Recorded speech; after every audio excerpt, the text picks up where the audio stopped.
네, 여러분 안녕하세요. 오늘도 펜을 든 금유진입니다. 오늘은 제목에서도 보셨다시피 다전공에 관련된 이야기를 할 건데요. 대학생이신가요? 본인 전공에 만족하시고 있는지 모르겠습니다. 저는 철학과 부전공을 하고 이제 대학을 졸업했고 그 과정에서 다전공 신청 기간에 친구들이 많이 고민을 겪는 것을 봤기 때문에 비교적 좀 수월하게 복수전공 그 절차를 밟았던 사람으로서 그 가이드라인을 좀 제시해 드릴 수 있을 것 같아 오늘 영상을 찍게 됐습니다. 네. 오늘 아무 데서나 들을 수 없는 저의 이 부전공 선택설과 이제 졸업까지의 어떤 그런 스토리라인이 촥 이렇게 기가 막힌 그 이야기가 또 펼쳐지니까요. 어떤 저를 조금 알아보는 시간? 약간 이런 거 될 수 있을 것 같아요. 네. 다전공 신청할 때 사용하실 수 있는 꿀팁 지금 시작하겠습니다. 출발!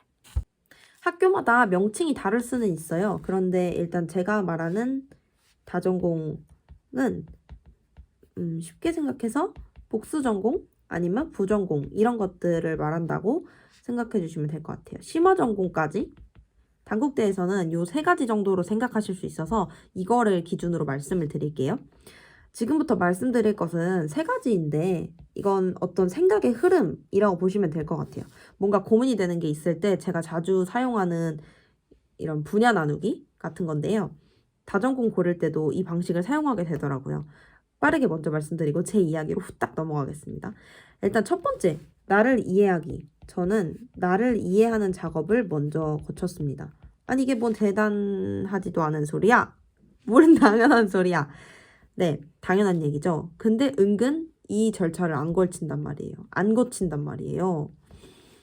나를 이해하는 것에서 크게 생각해야 될 건 두 가지라고 봤어요.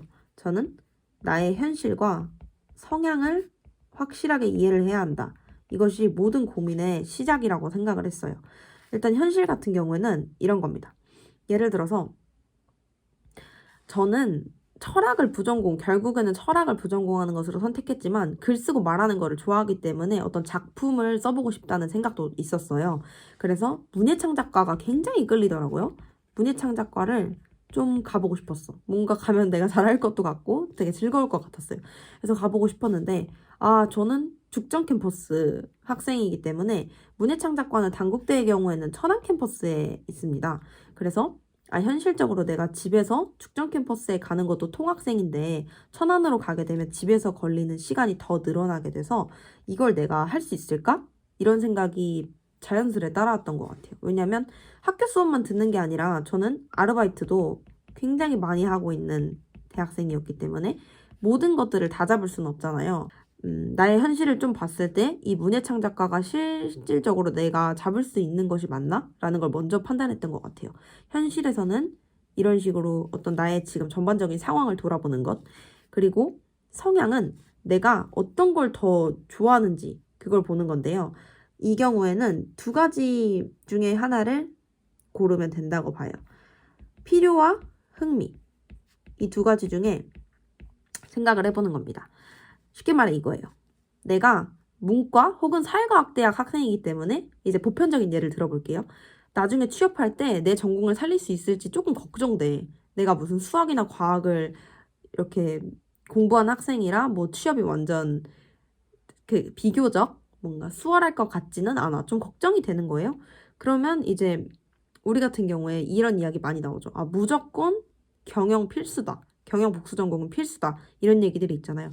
이게 어떻게 보면 물론 사회적인 필요이긴 하지만 필요라고 할 수 있을 것 같아요. 그러면 경영학과를 선택하는 것은 뭔가 확신할 순 없지만 나중에 나를 위한 필요한 부분인 것 같고 흥미는 제가 말했던 어떤 글쓰기 이런 것들이니까 뭐 문창과를 고르던 국어국문학과를 고르던 이런 것들이 저에게는 흥미가 되겠죠. 그래서 저는 이 둘 중에 제가 어떤 거를 더 취해야 행복할 수 있는지를 생각해 봤어요. 그랬더니 저는 흥미로운 걸 쫓아야 더 행복한 사람이더라고요. 제가 대학교에 들어와서 다른 건 몰라도 이거 하나만큼은 꼭 지키자라고 생각했던 게 듣기 싫은 수업을 듣지 말자. 물론 제 본전공에서 필수 과목으로 들어가 있는 건 들어야죠. 졸업을 해야 되니까. 하지만 다전공 제도는 제가 졸업하기 위해서 제가 선택할 수 있는 전공인 거잖아요. 그럼 시작점부터 제가 제 의지를 따라서 들어갈 수 있는 거니까 제 마음대로 좀 자율적으로 제가 원하는 대로 모든 것들을 꾸려놓고 싶었어요. 그래서 그러면 나는 필요보다는 흥미를 쫓아가는 게 맞겠어. 이렇게 빠르게 판단이 섰고, 무엇보다 그 기저에는 어떤 전공을 선택하든 내가 그걸 살리기 나름이라는 확신이 있었어요. 이건 물론 장담해드릴 수는 없습니다. 그런데 결과적으로 저는 지금 졸업생이지만 굉장히 만족하고 제 선택이 틀리지 않았다는 걸 확신하고 있어요. 철학과 부전공을 했는데 선택이 틀리지 않았다? 이거 쉽지 않은 거예요. 정말 쉽지 않은 건데 저는 만족하고 있습니다.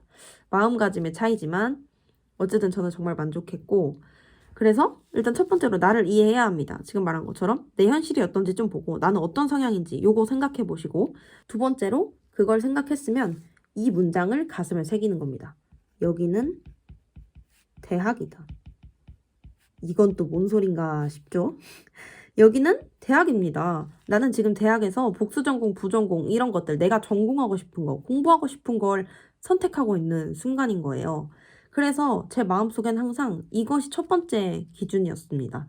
대학이 아니면 못 배우는 거. 내가 졸업하고 나서 이만큼 이 학문을 배울 수는 없을 것 같아 라는 생각이 드는 것. 저는 그것을 선택했고, 그래서 제 결론은 철학이었습니다. 이런 식의 흐름이 좋을 것 같아요. 왜냐면 요즘은 사교육 시장도 너무 발달해 있고, 배우고 싶은 마음만 있다면 온라인 교육을 통해서도 얼마든지 모든 분야를 다 배울 수 있잖아요. 그런데 내가 다니는 대학에서 내가 발로 가서 그 강의실을 찾아가서, 요즘은 이제 줌이니까 온라인이지만 내가 직접 몸이 움직여서 마음이 가서 선택하는 학문이고, 뭐 주차, 저희 학교 같은 경우 15주차였는데 이런 식으로 커리큘럼을 쫙 짜놓고 몰입해서 공부할 수 있는 경험이 내 삶에 얼마나 있을까? 이런 것들을 생각해보면 대학을 다녀야지만 조금 더 양질의 것으로 좀 더 깊이 있게 공부할 수 있는 학문은 뭘까? 이런 생각이 저는 따라오더라고요. 그 결론이 철학이었고, 여러분들에게도 이 기준이 좋게 작용할 수 있을 것 같아요. 그 학문에 뭔가 필요가 아니라 저처럼 흥미를 따른 선택이라면 내가 그 학문을 대학에서 배우는 것이 어떤 의미를 갖는 걸까라는 것을 생각해 보시면, 이렇게 예를 들어 두 가지 것들이 상충될 때 더 그쪽에 맞는 아이를 이제 고를 수가 있겠죠. 그렇게 제 결론은 철학이었고, 그렇게 되면 이제 결단하는 시간이 필요합니다.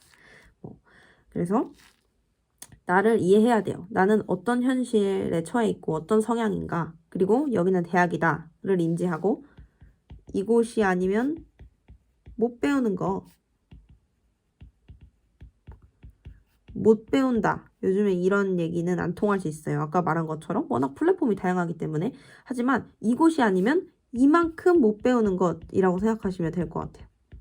제가 철학과를 고를 때 철학 사실 배우고 싶으면 대학만큼 잘 가르칠 수 있는 곳이 바깥에 있을까? 학문적으로 생각해 봤을 때 그것은 전 정답은 모르겠었지만 책이 많잖아요. 그리고 강의 자료들도 많고 그런 것들 보고 익힐 수는 있었을 거예요.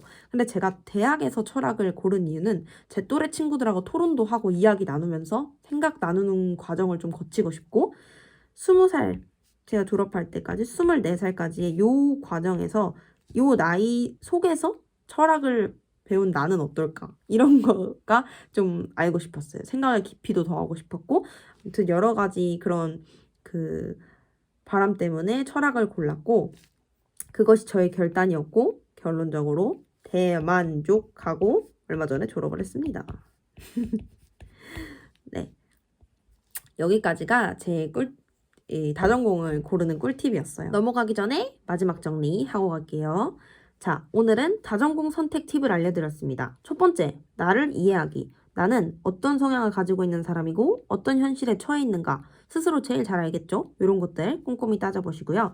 두 번째로, 여기는 대학이다. 가슴을 새기고 대학에서 더 잘 배울 수 있는 건 뭘까? 이건 역시도 본인에게 답이 있습니다. 정답은 없어요. 제 말도 답은 아니에요.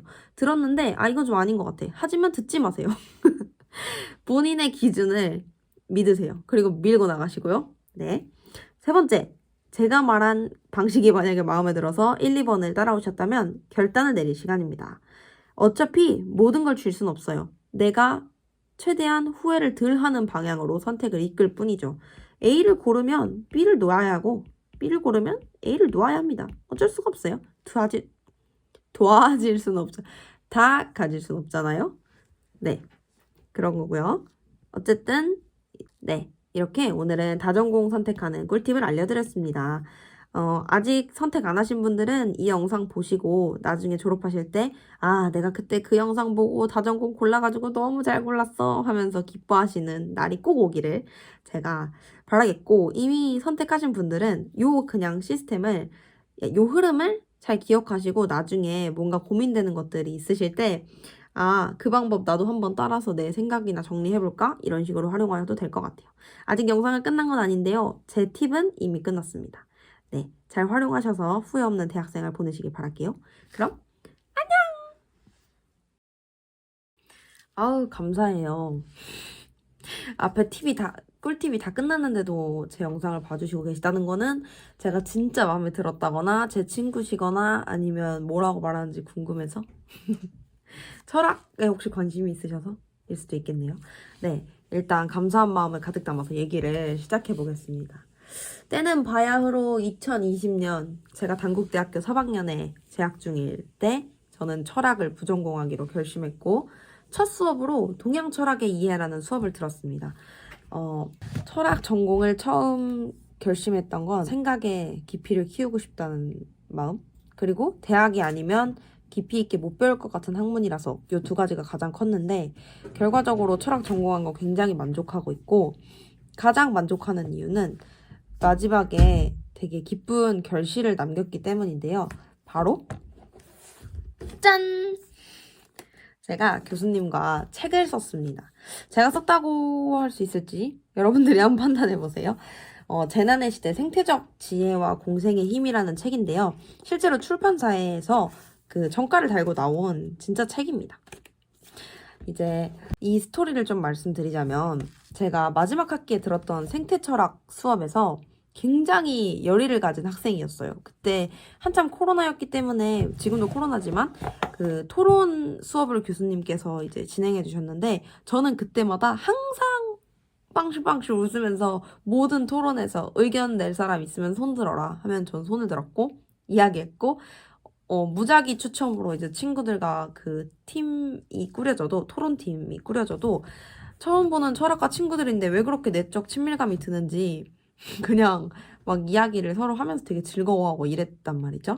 사실 그 교수님께서는 제가 처음 철학과 부전공을 신청하고 들었던 수업의 담당 교수님이시기도 했는데, 제가 너무 존경하고 수업 스타일도 너무 마음에 들어서 졸업할 때까지 철학과에서 그 교수님의 수업을 거의 뭐 찾아 들었던 그런 교수님이신데 교수님께서 그 생태철학 이제 수업이 끝나고 뭔가 이제 본인께서 생각하셨던 그 프로젝트를 이제 시행하시려던 와중에 그 과정 안에 인터뷰하는 그 업무를 봐줄 사람이 필요했고 학교 미디어 센터에서 총괄 편집장을 담당하고 있던 제가 마침 생태 철학 수업을 들었고 교수님께서 생각하신 프로젝트가 생태와 환경 관련된 프로젝트였기 때문에 저한테 이렇게 흔쾌히 제안을 해주셔서 제가 함께 하게 됐습니다. 저는 취재와 그 어떤 기획 그리고 보조 역할 같은 것들을 했습니다. 이 안에 보면 이제 각종 환경운동가 분들이나 생태 전문가 그리고 뭐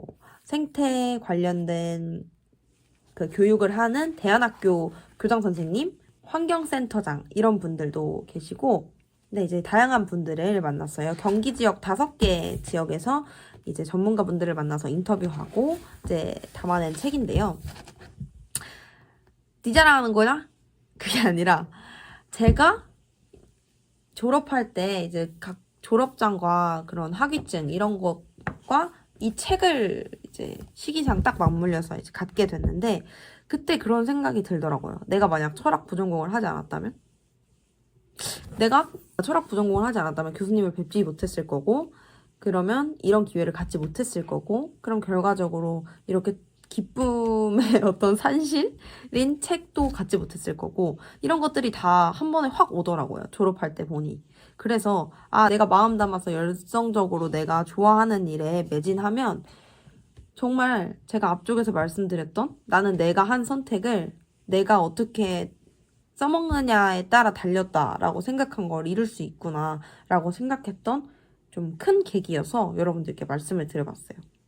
앞에서는 엄청 재밌는 얘기 할 것처럼 얘기했는데 사실은 좀 또 약간 교훈적인 이야기를 드리는 것 같아서 약간 여러분들 그냥 아 뭐야 재미없잖아 하실 수도 있는데 그러면 철학과에 관련된 제 친구들이 이제 제가 철학 전공한다고 했을 때 나왔던 반응을 몇 가지 말씀드릴게요. 이건 좀 재밌을 수 있을 거예요.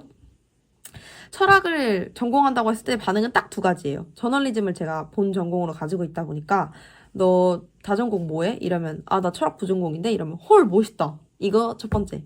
왜냐면 저널리즘, 철학 이걸 전공한다고 해봐요. 와 뭔가 깊이 있고 엄청 그런 느낌이 들잖아요. 저한테 딱 그런 게 이제 느껴졌나 봐요. 철학이라는 말이 주는 무게 때문에. 그리고 두 번째는 철학 전공에서 뭘 먹고 사냐? 그 얘기였어요. 뭐 이제 농담조로 그런 얘기가 있다고 해요. 이제 철학과 전공한 친구들은 그리스 아고라에서나 취업이 가능한데 대체 뭘 믿고 그걸 전공하느냐 이런 얘기를 한다고 하는데 저는 결론적으로 대만족. 제가 철학을 전공했기 때문에 이렇게 유튜브에서 여러분들한테 막 얘기할 썰거리도 됐고 실제로도 저는 너무 제가 의미를 막 부여하는 스타일이라서 그런지 모르겠는데 철학 수업을 들을 때 제 이 가슴이 가장 울렸어요. 물론 저널리즘 들을 때도 막 들끓고 이런 거, 저 이런 거 좋아하거든요. 영화 볼 때도 막 여기가 들끓고 이러면은, 아, 좀 살아있는 것 같고 그런 게 있는데, 약간 투사 같은 건가? 투사 같은 느낌일까요? 어쨌든, 철학 수업을 들을 때, 아, 이게 내가 공부하는 거지라는 걸 느꼈어요. 뭐 시험이고 뭐 이런 거가 중요한 게 아니라, 점수 잘 받고 이런 게 중요한 게 아니라, 뭔가 한 번씩 저를 진짜 뜨악하게 만드는 어떤 감정적인 동요나 그런 지식의 충격이 있을 때 제가 좀 성장한다는 느낌이 들어서 전 철학과 선택했던 거 너무 만족했고 그러니까 어떤 이런 사례도 있구나라는 걸 생각해 보시고 여러분들도 한번 좋아하는 거를 쫓는 삶을 살아보셨으면 좋겠습니다. 제가 정말 존경하는 교수님을 만나서 진짜 좋은 경험을 했는데 우리 교수님 혹시 이거 보실지 모르겠네. 진짜 과마다 좀 다르지만 좀 멀게 느껴지는 그런 존재인 경우도 있고 소수과는 되게 친하게 지내고 이런 분들도 많으시던데 그 철학에 애정을 가지고 계신 교수님을 보면서 진짜 네, 대학이다. 이게 대학이다. 이런 걸 느꼈던 굉장히 감사한 교수님입니다. 또 혹시나 조금 더 세부적으로 궁금해서 그럼 내용도 좀 궁금한데 하시는 분들은 이 단국대학교 일본연구소 HK 사업단 지역인문학센터에서 단국대학교 철학연구소와 함께 이 책을 이제 발간한 건데요. 저희 그 단국대학교 HK 사업단 들어오시면 여기 안에 들어있는 그 취재하신 분들의 영상도 볼 수가 있으니까 혹시나 그렇게까지 궁금하신 분은 보시면 되겠습니다. 굉장히 또 중요한 주제이기도 해요. 환경 문제. 네. 아무튼 좋아하는 것을 쫓으면 어떤 내 전공이 그냥 전공으로 끝나는 게 아니라 뭔가 내 인생의 길을 결정할 수도 있는 어떻게 보면 대학생한테는 그런 일일 수 있잖아요. 내 전공을 고른다는 것이. 인생을 살면서 마음 담아서 할 수 있는 어떤 한 분야가 있다는 거 정말 멋있는 것 같아요. 제 얘기는 아니지만 저는 그렇게까지 되지는 못했지만 뭔가 덕질이라는 것을 하시는 분들 정말 존경하면서 살아가고 있는 요즘입니다. 오타쿠 이런 말이 예전하고는 위상이 달라요, 여러분. 네. 어쨌든 여러분들의 행복한 대학 생활을 응원하고 영상이 길었습니다. 네, 시청해주셔서 고맙고 또 만나요. 안녕!